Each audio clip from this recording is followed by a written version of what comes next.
Recent একটা ভিডিওতে সুমিত গাঙ্গুলি আমাদের ফিল্ম স্টারদের অভিনেতাদের মধ্যে যে ভিলেন করেন, তো সুমিত গাঙ্গুলি একটা উক্তি করেছেন বং মিডিয়াকে নিয়ে, উজ্জ্বল ভাইকে নিয়ে।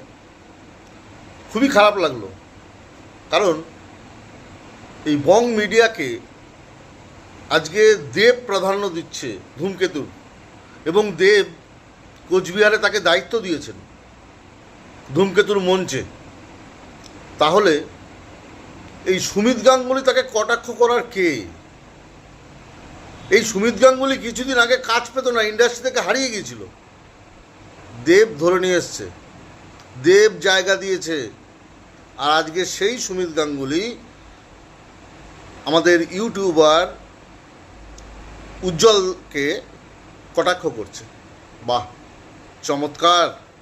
তুমি দুদিন আগে কাজ পেতে না, ইন্ডাস্ট্রি তোমায় ভুলে গিয়েছিল, আর আজ যেই তোমাকে দেব নিয়ে এলো অমনি তুমি শুরু করে দিলে ওর পেছনে লাগা।